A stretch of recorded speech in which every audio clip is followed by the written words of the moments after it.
मौत को समझा है जाहिल इख्तिताम जिंदगी, मौत को समझा है जाहिल इख्तिताम जिंदगी, दर हकीकत मौत है सुबह रवा में जिंदगी,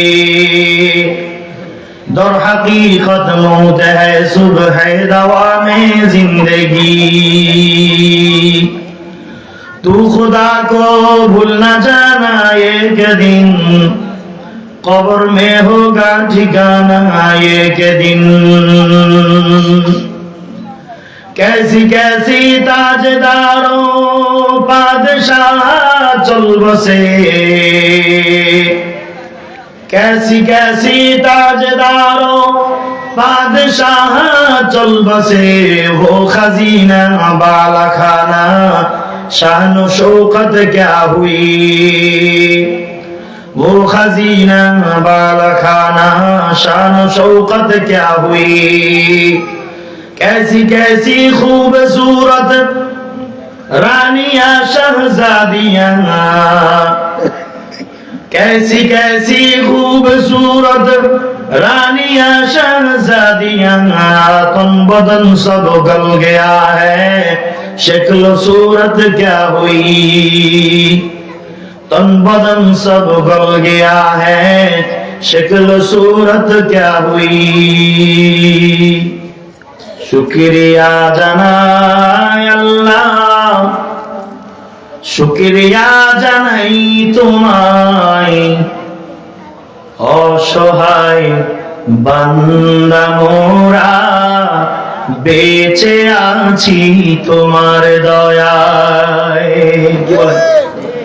অসহায় বান্দা মোরা বেঁচে আছি তোমার দয়ায়। বলেন আমার সাথে, শুকরিয়া জানাই আল্লাহ, শুকরিয়া জানাই তোমায়, অসহায় বান্দা মোরা বেঁচে আছি তোমার দয়ায়।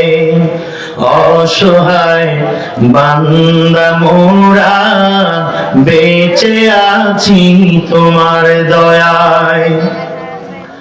খুঁটিবিহীন নীলিম আকাশ তোমার মহিমা করছে প্রকাশ, খুঁটিবিহীন নীলিম আকাশ তোমার মহিমা করছে প্রকাশ।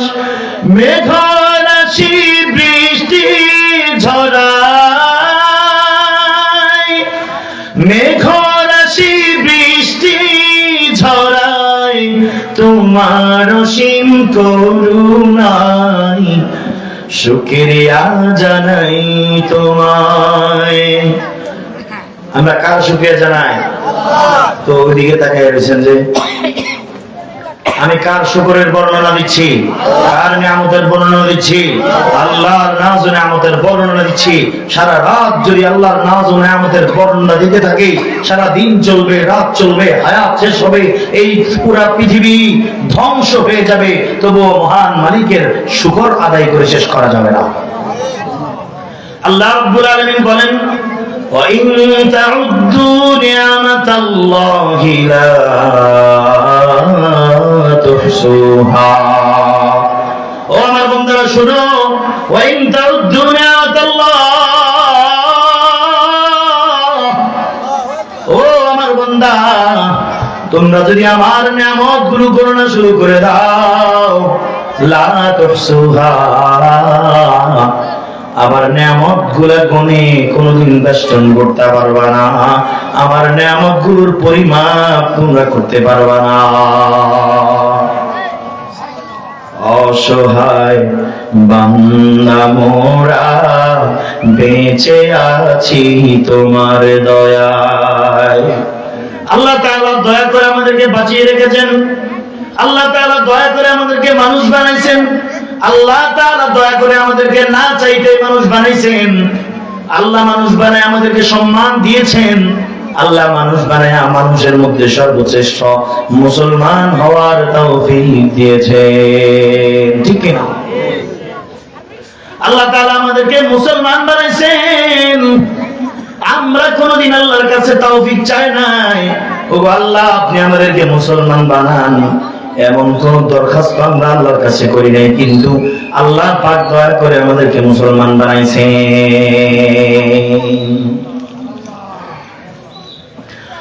ওই খুঁটিহীন নীল আকাশ ভুবন মাঝে তুমি কুদরতি ইশারায় রেখেছো, এই শ্যামল পৃথিবীর চিত্রখানি তুমি নিপুণ তোমার হাতে এঁকেছো। ও গো আল্লাহ শুকর তোমার, আমারে যে মুসলিম করেছো। বলেন আমার সাথে, ওই খুঁটিহীন নীল আকাশ ভুবন মাঝে তুমি কুদরতি ইশারায় রেখেছো, এই শ্যামল পৃথিবীর চিত্রখানি তুমি নিপুণ তোমার হাতে এঁকেছো। ও গো আল্লাহ শুকর তোমার, আমারে যে মুসলিম করেছো। মনে হয় যেন আপনারা কোনদিন শোনেন নাই, এগুলো কি শোনেন নাই কোনদিন? তো একটু গান না, গান বাদ্য হলে ঢোলের তালে তালে আর বাদ্যের তালে তালে যুবকরা তো বেহুশ হয়ে যায়।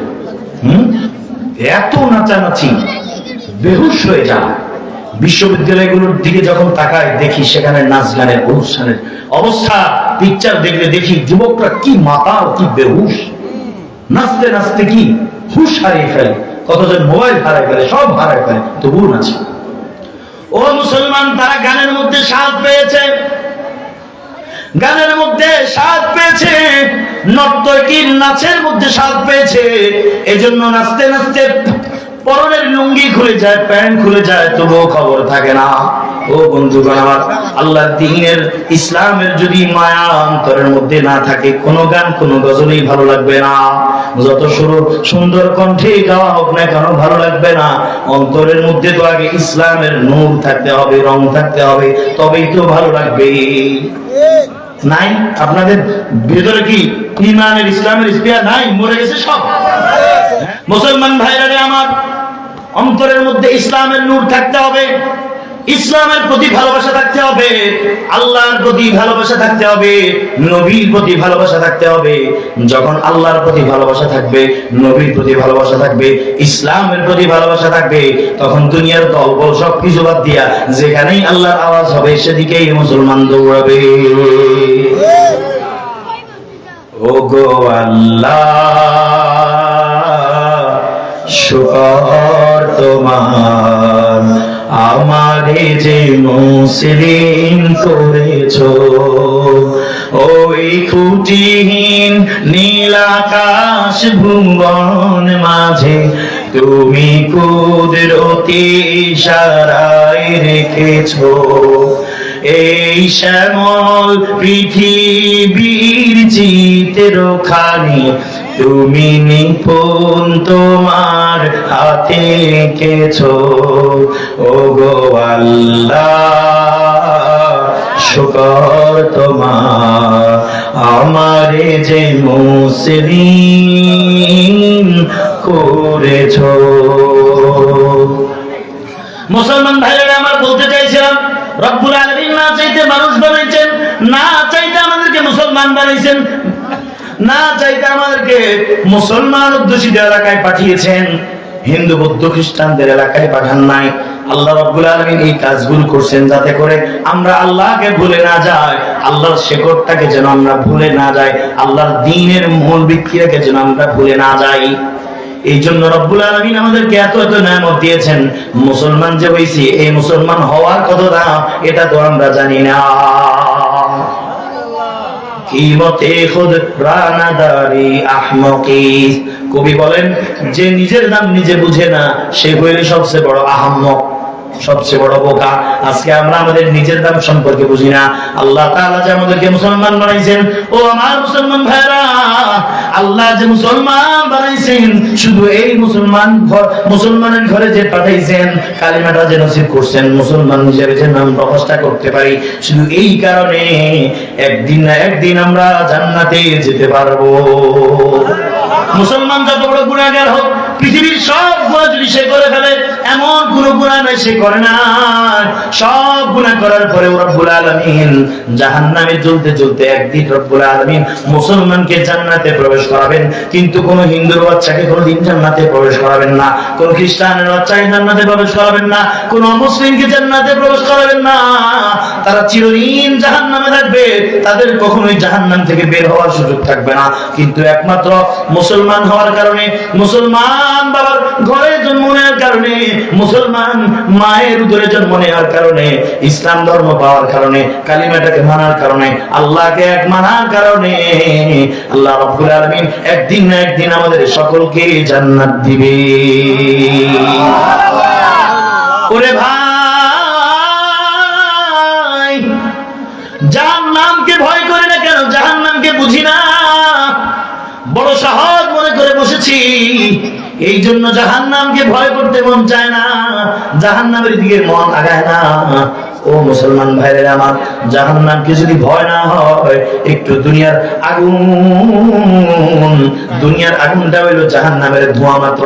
এই দুনিয়ার আগুনটায় তোমার সারা আঙ্গুলটারে একদিন একটু দিয়া টেস্ট করে চাইও তুমি কতক্ষণ ওই দুনিয়ার আগুনের কাছে টিকতে পারো। যদি তুমি দুনিয়ার আগুনের কাছে টিকতে না পারো, তবে কেমনে তুমি জাহান্নামের আগুন সহ্য করবা? তুমি তোমার হিসাবটা নিজের হিসাব নিজে মিলাইয়া নিও। জাহান্নাম সম্পর্কে জানা নাই, এই জন্য জাহান্নামকে ভয় করে না। জান্নাতের মজা সম্পর্কে জানা নাই, জান্নাতের নাজ নেয়ামত সম্পর্কে জানা নাই, এই জন্য জান্নাতের প্রতি আশাও নাই, আকাঙ্ক্ষাও নাই। আল্লাহ তাআলা আমাদের সকলকে জান্নাতের আশা আকাঙ্ক্ষা মনে লালন করার তৌফিক দান করুন, জাহান্নামের ভয় অন্তরে লালন করার আল্লাহ তাআলা তৌফিক দান করুন। সকলে বলি আমিন। আল্লাহ রাব্বুল আলামিন কোরআনের ভিন্ন আয়াতে বলছেন, ইন্নামা আমওয়ালুকুম ওয়া আওলাদুকুম ফিতনাতুন ওয়াল্লাহু ইনদাহু আজরুন আযীম।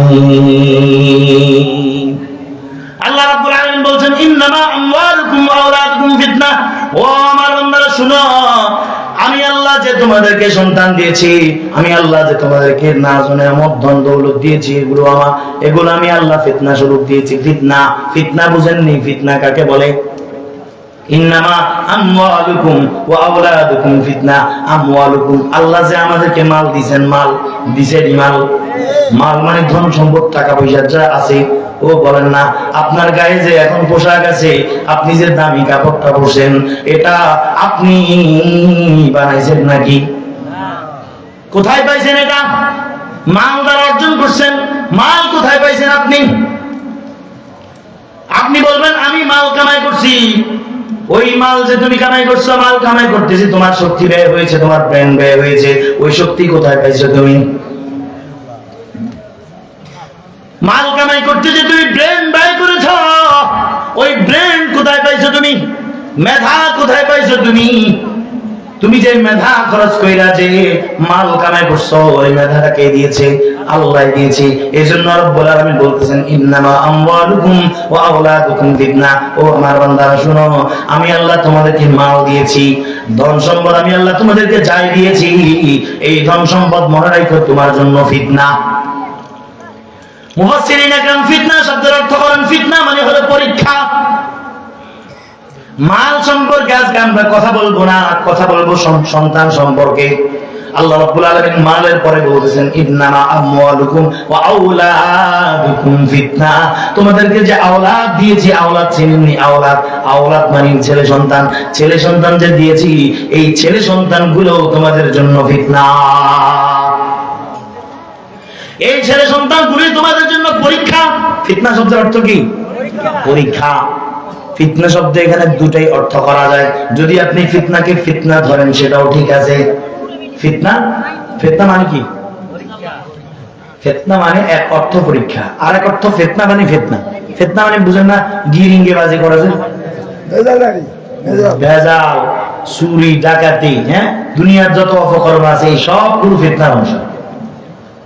আল্লাহ রাব্বুল আলামিন বলছেন, ও আমার বান্দা শোনো, ইন্নামা আমওয়ালুকুম ওয়া আওলাদুকুম ফিতনা।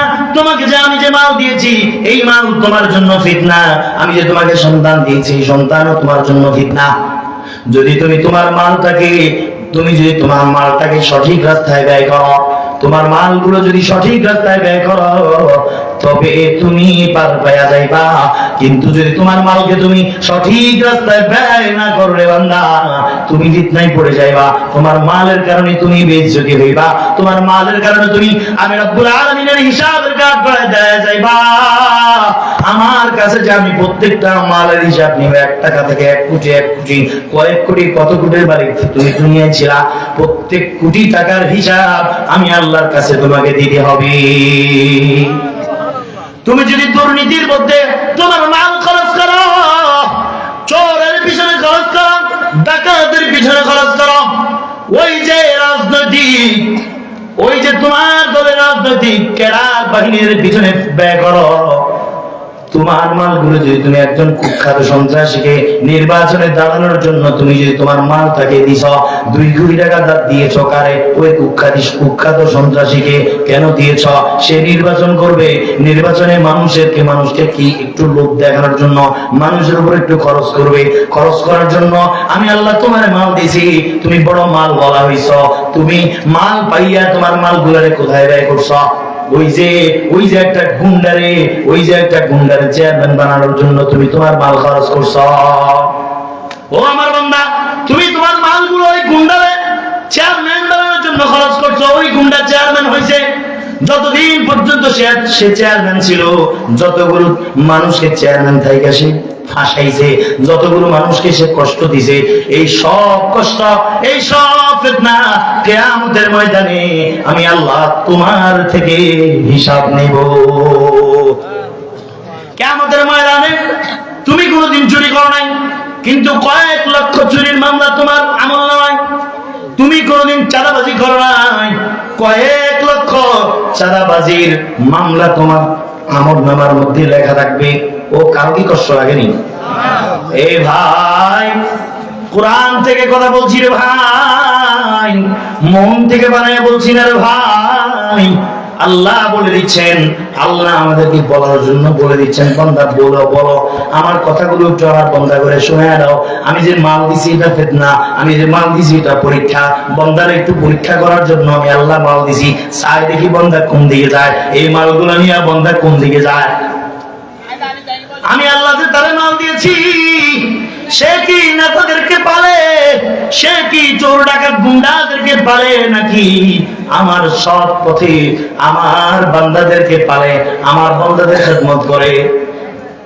কোন জায়গায় সে তার মাল খরচ করে রব্বুল আলামিন উপর থেকে সবকিছু মনিটরিং করছেন। সুবহানাল্লাহ, করছেন তো?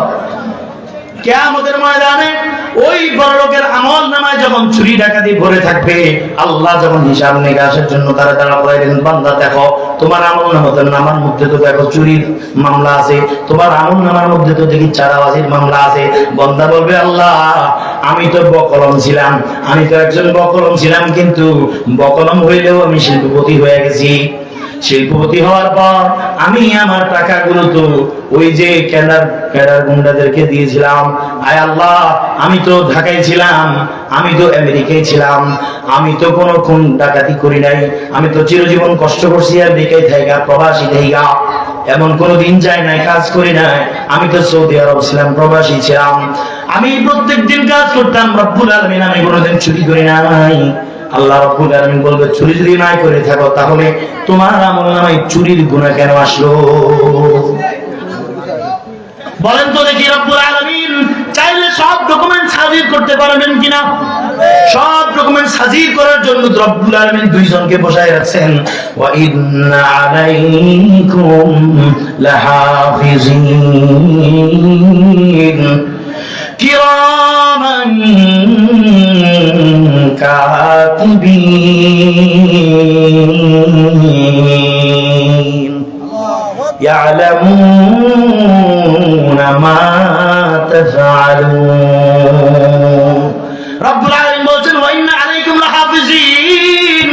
ও আমার বান্দা, আমি আল্লাহ তোমার সব কর্মকাণ্ডগুলোকে মনিটরিং করার জন্য তোমার দুই কাঁধের মধ্যে আমি দুইজনকে বসায় রাখছি। ওয়া ইন্না আলাইকুম লাহাফিজিন। দুইজন সংরক্ষণকারী তোমার দুই কাঁধে আমি বসায় রাখছি। কিরামান কাতিবিন, দুইজন সম্মানিত লেখককে আমি আল্লাহ তোমার দুই কাঁধে বসায় রাখছি। কি বসায় রাখছি? আল্লাহ। এগুলা কি সত্য? হ্যাঁ, আমি মানায় বলতেছি নাকি? আল্লাহ তো কোরআনের মধ্যে বলছেন, সূরা ইনফিতারের মধ্যে 30 নম্বর পারা, সূরা ইনফিতারের মধ্যে আল্লাহ বলছেন ওয়া ইন্না আলাইকুম লাহাফিজিন কিরামান কাতিবিন ইয়ালামুনা মা তাফআলুন। আল্লাহ বলছেন ও আমার বান্দা, আমি আল্লাহ তোমাদের সব কাজগুলোকে মনিটরিং করার জন্য কিরামান কাতিবিন কি লেখা লাগায় রাখছি। ইয়ালামুনা মা তাফআলুন, তোমরা যা করো না কেন, যা তোমরা প্রকাশ্যে করো, যা তোমরা অপ্রকাশ্যে করো, গোপনে করো, ওপেনে করো, এরা সব কিছুই জানে। ইয়ালামুনা মা তাফআলুন, যা করো তা তারা জানে। কে বলে কথা? আল্লাহ বলেন। আল্লাহ রাব্বুল আলামিন ওই যে কিয়ামতের ময়দানে ওই যে লোকটা আল্লাহর আসামির কাছে গড়ে দাঁড়ায় গেছে, কেন? কোটি কোটি টাকার সম্পদ রব্বুল আলামিন তাকে দান করছেন, কিন্তু কোটি কোটি সম্পদ মালিক হইয়া সেই সম্পদের সঠিক কি করতে পারে নাই, বন্টন করতে পারে নাই, সঠিক বন্টন সে করতে পারে নাই, সে এই জন্য আজকে ধরা খেয়ে গেছে। আল্লাহ রাব্বুল আলামিন তখন ফেরেশতাদেরকে বলবেন এইটা নিয়ে আস। ওয়াজাত কুল্লু নাফসিন মাহা সাইকুন ওয়া শাহীদ লাকাদ কুনতা ফি গাফলাতিন মিন হাযা ফাকাশাফনা আনকা গিতাআকা ফাবাসারুকাল ইয়াওমা হাদীদ। রব্বুল আলামিন বলছেন ওয়াজাত কুল্লু নাফসিন মাহা সাইকুন ওয়া শাহীদ, ওই যে দুইজন ফেরেশতা দুই কাঁধের মধ্যে রব্বুল আলামিন দিয়েছিলেন, এদেরকে বলবেন তোমরা একজন একে পিছন থেকে হাঁকাইয়া আমি রব্বুল আলামিনের কাঠগড়ার মধ্যে নিয়ে আসো। আমি আল্লাহর কাঠগড়ার মধ্যে আল্লাহ তো হাকিমিন থাকবেন, আহকামুল হাকিমিন, সকল জজের জজ। হ্যাঁ, বিচার দিনের মালিককে আল্লাহ, বিচার দিনের মালিক আল্লাহ।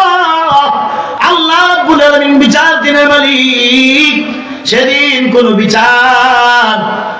বিচারের মধ্যে বিন্দু পরিমাণও বেইনসাফি হবে না, ইনসাফের সহিত সব বিচার রব্বুল আলামিন করবেন। রব্বুল আলামিন বলবেন এইটার নিয়ে আয়। একজন পিছন থেকে ধাক্কায়া ওয়াজাআত কুল্লু নাফসিন মাআহা সাইকুন ওয়া শাহীদ। রব্বুল আলামিন কালামে হাকিমের মধ্যে বর্ণনা দিচ্ছেন ওয়াজাআত কুল্লু নাফসিন মাআহা, প্রত্যেক নফসের সাথে দুইজন ফেরেশতা থাকবে, একজন তার পিছন দিক থেকে হাঁকাইয়া ধাক্কাইয়া। দেখছেন নি আপনারা দুনিয়ার কোর্টের মধ্যে দেখেন না পায়ের মধ্যে বেড়ি লাগানো থাকে, দেখেন নাই? পিছন থেকে একজন পুলিশ তারে ধাক্কাইয়া সামনের দিকে নেয়। যদি অসুস্থ হয়ে যায় হাসপাতালে ওই বেলটা লাগানো থাকে, ওই যে শিকলটা তার পায়ের মধ্যে পড়া থাকে, শিকলের হাতলটা কার হাতে থাকে? ওই যে পুলিশের হাতে থাকে। রব্বুল আলামিন এমন করে বর্ণনা দিচ্ছেন ওয়াজাআত কুল্লু নাফসিন মাআহা সাইকুন ওয়া শাহীদ। ও আমার বান্দা শোনো, দুইজন করে লোক থাকবে, একজন থাকবে সাইক, সে কি করবে? তোমাকে পিছন দিক থেকে তোমাকে হাঁকাইতে ধাক্কাইতে তোমাকে রব্বুল আলামিনের কাঠগড়ায় নিয়ে আসবে। ওয়া শাহীদ, আরেকজন থাকবে শাহিদ, সে তোমার সব কিছুর সাক্ষী, তার কাছে সকল খাতাগুলো থাকবে। দুনিয়ার জীবন যতটুকু পাইছ সব হিসাব নিকাশ ওই খাতার মধ্যে লেখা থাকবে। দুনিয়ার সব হিসাবটা ওই খাতার মধ্যে লেখা থাকবে নি? হ্যাঁ, আমি কি মিথ্যা কইতেছি? কোন কথাটা আপনাদের কাছে মিথ্যা মনে হয় বলেন তো? কোনো একটা কথা দেখাইতে পারবেন? আমি সব কথা কোরআন থেকে বলার চেষ্টা করছি, মিথ্যা বলার সুযোগ নাই।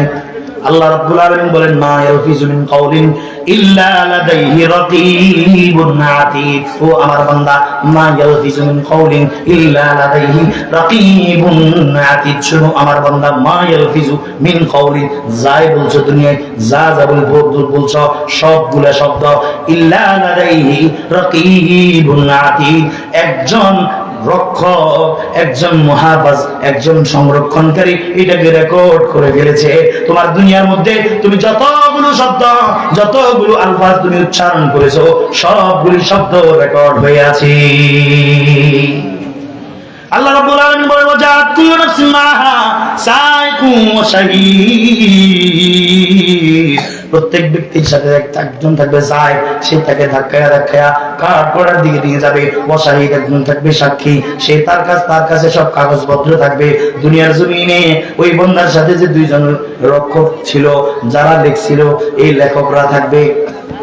লেখকের মধ্যে দুইজনের একজনকে সায়াতের দায়িত্ব দেওয়া হবে, আরেকজনকে খাতাগুলো বহন করার দায়িত্ব দেওয়া হবে। এরপরে রব্বুল আলামিন বলছেন লাকাদ কুনতা ফী গাফলাতিন মিন হাযা ফাকাশাফনা আনকা গিতাআকা ফাবাসারুকাল ইয়াওমা হাদীদ। ও মুসলমান ভাই, সূরা কফ থেকে বলছি, 12 নম্বর আর 22 নম্বর আয়াত। এখান থেকে যাওয়ার পর মিলায় দেখবেন আমি কি বলছি, মিথ্যা বলছি নাকি। ভাই সব কিছু রব্বুল আলামিন বিস্তরভাবে বিবরণ দিচ্ছেন। লাকাদ কুনতা ফী গাফলাতিন মিন হাযা ফাকাশাফনা আনকা গিতাআকা ফাবাসারুকাল ইয়াওমা হাদীদ। রব্বুল আলামিন বলেন লাকাদ কুনতা ফী গাফলাতিন মিন হাযা, ও তুই ছিলি বড়, কি ছিলি? বিদেশের প্রবাসী ছিলি, তুই বড় শিল্পপতি ছিলি। এলাকার ওই যে গুন্ডাদের 2 লক্ষ টাকা দিয়া দিছস, 3 লক্ষ টাকা দিয়া দিছস, 1 কোটি টাকা দিয়া দিছস, তোর গায়ে বাজে নাই। আমি আল্লাহ তোর ধন সম্পদ দিছি, এই ধন সম্পদ তুই পাইয়া তোর ধন সম্পদ আমি তোর কেন দিছিলাম সব ভুলে গেছস। ওই গুন্ডাগিরি করার জন্য তুই কি দিছস? 2 কোটি টাকা দিছস নির্বাচনে দাঁড়ানোর জন্য। তুই এগুলোকে ভ্রুক্ষেপ করিস নাই। লাকাদ কুনতা ফী গাফলাতিন মিন হাযা, কোথায় ছিলি? গফারাতের মধ্যে ছিলি, অলস ছিলি। 2 লক্ষ টাকা, হ্যাঁ ঠিক এমন না বিষয়টা। লাকাদ কুনতা ফী গাফলাতিন মিন হাযা ফাকাশাফনা আনকা গিতাআকা ফাবাসারুকাল ইয়াওমা হাদীদ। রব্বুল আলামিন বলবেন ওই দৃশ্যটা এবারে দেখ। দুনিয়ার জমিনে থাকতে তো খুব গাফেল ছিলি, আমি আল্লাহ যে তোরে আজকে এরকম ধরা দিব, এই আমার আজকের ধরা সম্পর্কে তুই ভীষণ গাফেল ছিলি। তুই যে 2 লাখ টাকা দিয়া দিছস, 2 কোটি টাকা দিয়া দিছস, একটু চিন্তা করিস নাই। তোর কাছে মাদ্রাসা মসজিদের জন্য টাকা খুঁজলে বড় চিন্তায় পড়ে যাস, বড় পেরেশানির মধ্যে পড়ে যাস। কিন্তু ওই যে পুলিশকে টাকা দিতে তোর সমস্যা হয় না, ওই যে গুন্ডারে টাকা দিতে তোর সমস্যা হয় না, গুন্ডাকে গুন্ডাগিরি করার জন্য টাকা দিতে তোর সমস্যা হয় না। বড় গাফেল তুই আজকের এই দিন সম্পর্কে বড় গাফেল ছিলি। দেখ এবার দেখ, ফাকাশাফনা আনকা গিতাআকা ফাবাসারুকাল ইয়াওমা হাদীদ। আমি আল্লাহ আজকে তোকে ফাকাশাফনা আনকা গিতাআকা, যে একটা পর্দা ছিল আমার পরকাল সম্পর্কে জানার, যে একটা পর্দা, দুনিয়া থাকতে তুই আমার পরকালকে দেখতি না, আমার হিসাব নিকাশ দেখতি না, আমার সিংহাসন দেখতি না। ফাকাশাফনা, আজকে আমি আল্লাহ তোর সব পর্দা খুলে দিয়েছি। দেখ দেখ আমার সব আয়োজন গুলা দেখ। ফাকাশাফনা আনকা গিতাআকা ফাবাসারুকাল ইয়াওমা হাদীদ, আজকে তুই স্পষ্ট রূপে সবগুলো দেখ। কি করছস সব দেখ। এরপরে রব্বুল আলামিন বলছেন وقال قرينه هذا ما لدي عتيد। আল্লাহ রাব্বুল আলামিন বলছেন এবার ওয়াকালা করিনুহু হাযা মা লাদাই আতীদ। এবার ওই 2 করিন যারা তার কাদের মধ্যে ছিল, 2 কাদের মধ্যে 2 ফেরেশতা, কিরামান কাতিবিন, চিনেন এদেরকে, এরা বলবে ওয়াকালা করিনুহু হাযা মা লাদাই আতীদ। এবার ওই 2 ফেরেশতা ওই বিদেশিওয়ালাকে, কাকে? মনোযোগের দিকে চলে গেছে আপনাদেরও, কেমন? হ্যাঁ, ওই বিদেশিওয়ালাকে, ওই শিল্পপতিকে কি করবে? ওয়াকালা করিনুহু হাযা, কইরা আমার খাতা কই, ওয়াকালা করিনুহু হাযা হাদা মা লাদাইয়া আতীদ। ও দেখ দেখ দেখ, তুই যা কামগুলো করছস, তুই যে 2 কোটি টাকা দিছস, তোর এই 2 কোটি টাকা পাইয়া সে জনগণের মনটাকে একটু সান্ত্বনা দিয়া জনগণ থেকে আকাম কইরা ভোট গুলারে চুরি কইরা নিয়া সে চেয়ারম্যান হয়েছিল। দেখ দেখ, অকালা করিনু হাদা হাদা মাল দাইয়াতি। দেখ দেখ, এ ডাকাতি করছে, চাঁদাবাজি করছে, মানুষের অন্যায় ভাবে জেলে ঢুকাইছে, মানুষের বড় কষ্ট দিছে, এই যা যা করছে তোর টাকা পাইয়া এই সব কিছু তোর আমল নামায় উঠে গেছে।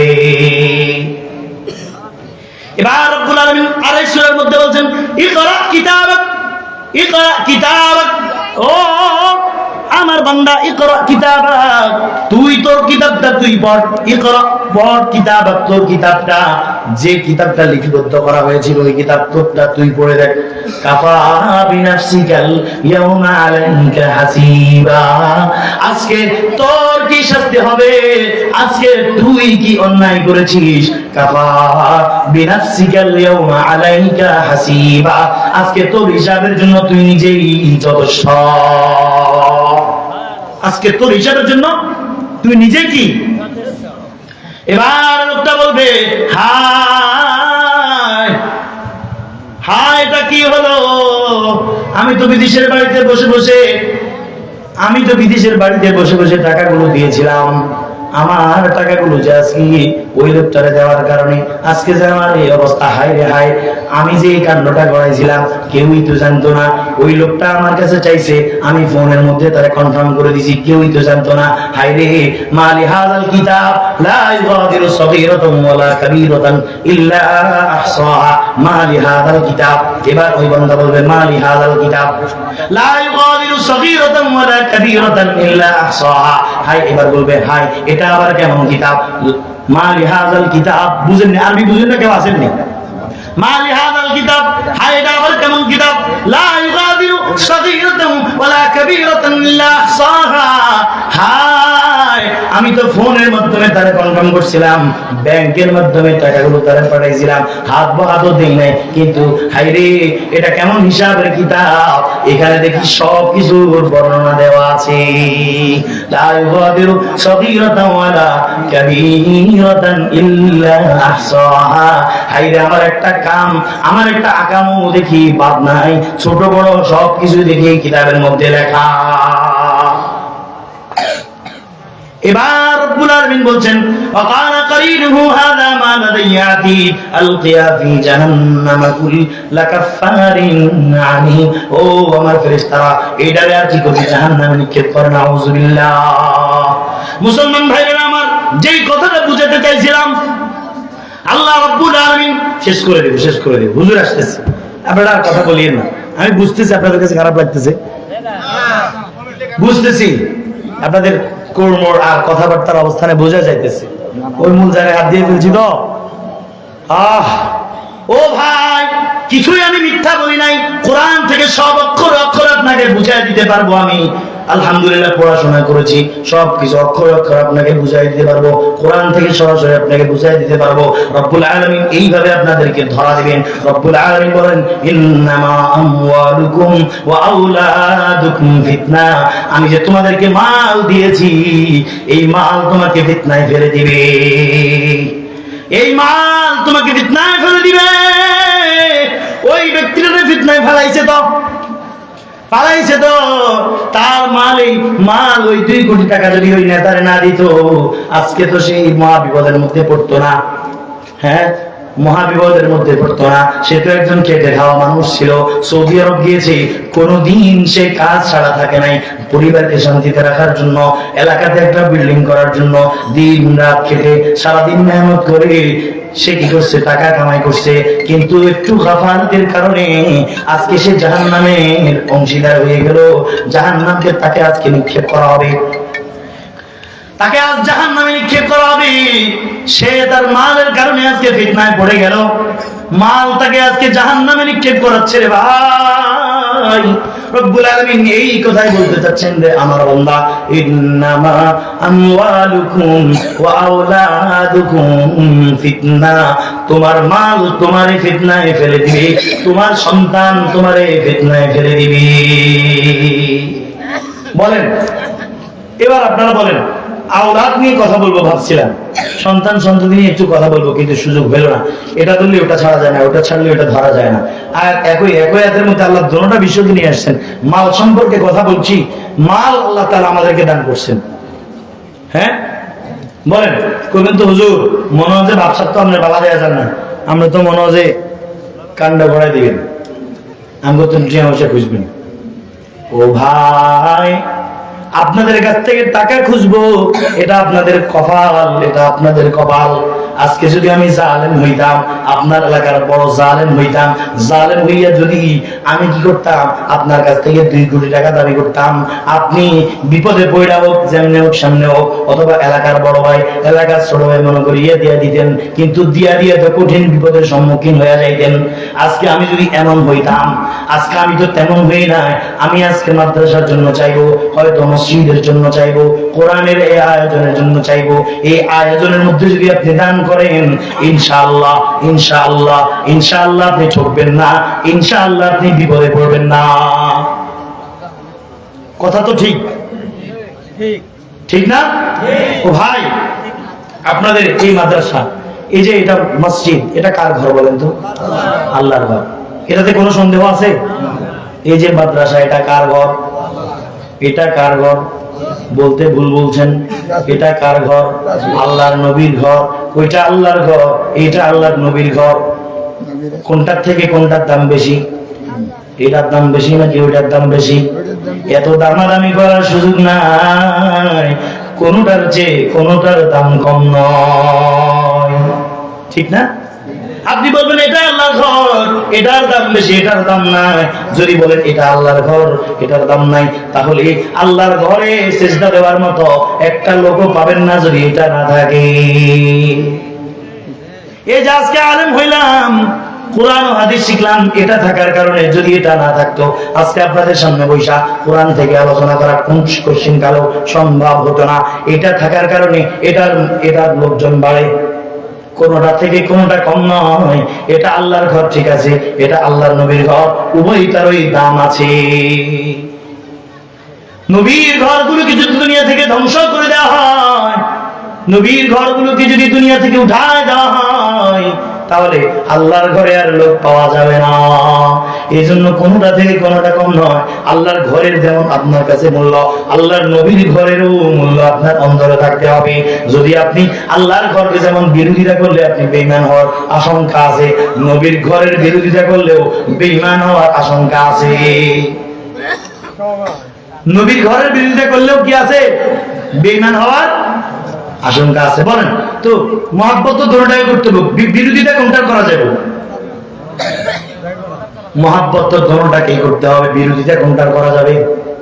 ওরে ভাই, এলাকা ভিত্তিক কি হয়? ঝগড়া ফাসাদ হয়, বাস্তব। রাজনৈতিক দল কেন্দ্রিক ঝগড়া ফাসাদ হয়, বাস্তব। হুজুরদের মধ্যে ঝগড়া ফাসাদ হয়, বাস্তব। এই সব বাস্তব গুলাকে একদিকে রাখেন, আল্লাহর ঘর, আল্লাহর নবীর ঘর, এই বিষয়টাকে আরেক দিকে রাখেন। হ্যাঁ, এরকম না বিষয়? ঝগড়া ফাসাদ তো দুনিয়ায় থাকবে, এই রেশারেশি তো থাকবেই। এই যুগের, সব যুগের আলেমরা তো সর্বোচ্চ ভালো মানুষ, তাই না? মোটামুটি আমি দেখলাম খারাপ মানুষ, আমরা বাদ দিলাম, আলেমরা তো মোটামুটি ভালো মানুষ। আলেমদের মধ্যে দ্বন্দ্ব রেশারেশি কম নেই। হ্যাঁ, কম নয়। এর লেগে সব আলেম ফুসি গেছে না, এর লেগে পচিও যায় না। এই জন্য দ্বন্দ্ব থাকতে পারে, ভিন্ন এলাকার মাদ্রাসা হতে পারে, ভিন্ন এলাকার মসজিদ হতে পারে। যদি সেটা মাদ্রাসা হয়, যদি সেটা মসজিদ হয়, এটা আল্লাহর ঘর, এটা আল্লাহর নবীর ঘর। কোনোটাকে মহব্বত করা যাবে, থাকা যাবে না, কোনোটাকেই বিরোধিতা করা যাবে না। সবটার, উভয়টার সহযোগিতা করতে হবে। রাজি আছেন তো ইনশাআল্লাহ?